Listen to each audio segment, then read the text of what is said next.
सरकार का बड़ा आदेश, अब माँ बाप और बेटे एक दूसरे को करे कोई भी प्रॉपर्टी गिफ्ट। स्टाम्प ड्यूटी के 81,000 का बचेगा शुल्क, अब आपकी रजिस्ट्री होगी चिंता मुक्त। सरकार के इस ऐलान के बाद लाखों लोगों को होने जा रहा करोड़ों का बड़ा फायदा।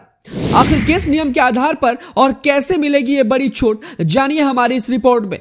जी, अगर आप एक माँ बाप हैं या फिर आप एक बेटे हैं तो आपके लिए सरकार की तरफ से सबसे बड़ी खुशखबरी है।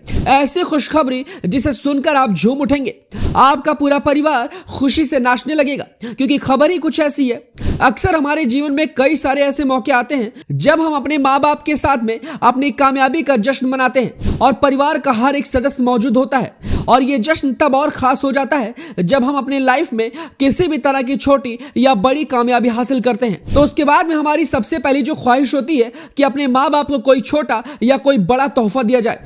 इन तोहफों में कई तरह के तोहफे शामिल होते हैं, लेकिन ज्यादातर करके जब हम बड़ी कामयाबी हासिल करते हैं तो अपने माँ बाप को या तो कोई घर तोहफे में देते हैं या फिर कोई गाड़ी या फिर अपने माँ बाप की सबसे पसंदीदा कोई चीज। यही बात अपने माँ बाप पर भी लागू होती है। जब बेटा अपनी जिंदगी में अच्छी कामयाबी हासिल कर ले तो उसे भी माँ बाप के द्वारा कोई ना कोई छोटा या बड़ा तोहफा मिलता है। अब यहाँ पर जो खबर हम आपको बताने वाले हैं उसमें आपको एक बड़ा फायदा होने वाला है।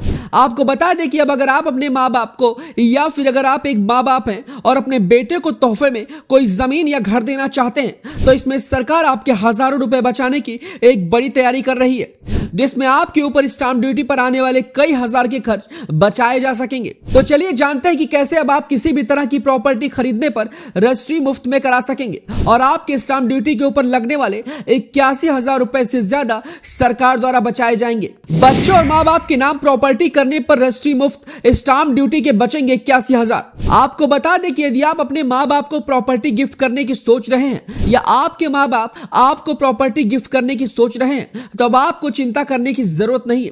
बेफिक्र होकर आप कोई भी प्रॉपर्टी अपने माँ बाप या फिर अपने बेटे के नाम कर सकते हैं और आपको 80,000 रुपए तक का एक बड़ा फायदा मिल सकता है। दरअसल राजस्थान की अशोक गहलोत सरकार ने हाल ही में 2023 के राज्य बजट की घोषणा की, जिसमें अशोक गहलोत की ओर से हुई बजट घोषणा में स्टाम्प ड्यूटी में रियायत दी गई है और यह नियम अगले साल से लागू हो जाएगा।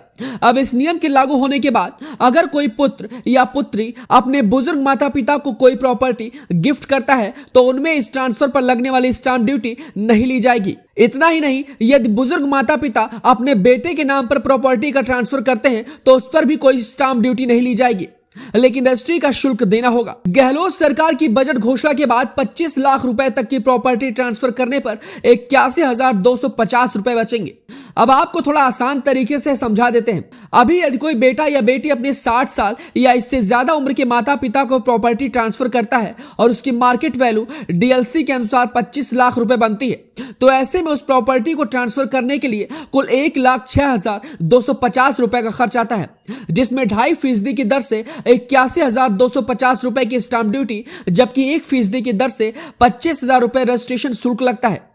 लेकिन बजट घोषणा के बाद अब 2.5% की दर से 81,250 रुपए की जो स्टाम्प ड्यूटी है वो अब नहीं लगेगी। अब आपको केवल 25,000 रुपए रजिस्ट्रेशन शुल्क के देने पड़ेंगे।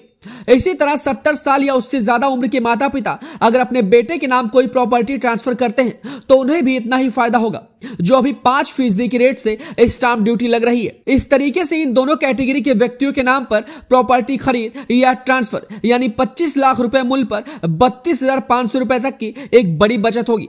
वहीं सरकार ने 2 साल पहले प्रदेश में 50 लाख रुपए तक की कीमत वाले फ्लैट की खरीद पर भी लगने वाली स्टाम्प ड्यूटी को 6 से घटाकर 4% कर दिया था, जिसकी अवधि इसी साल 31 मार्च को खत्म हो रही है। लेकिन अब इस अवधि को भी 1 साल के लिए बढ़ा दिया गया है। अब यह छूट 31 मार्च 2024 तक जारी रहेगी। वहीं इस छूट से 50 लाख रुपए कीमत की कोई भी फ्लैट खरीदने पर स्टाम्प ड्यूटी पर लगने वाले 1,30,000 रुपए का बड़ा फायदा होगा। तो सरकार द्वारा लिए गए इस फैसले को आप किस नजरिए से देखते हैं, हमें अपनी राय कमेंट बॉक्स में दें।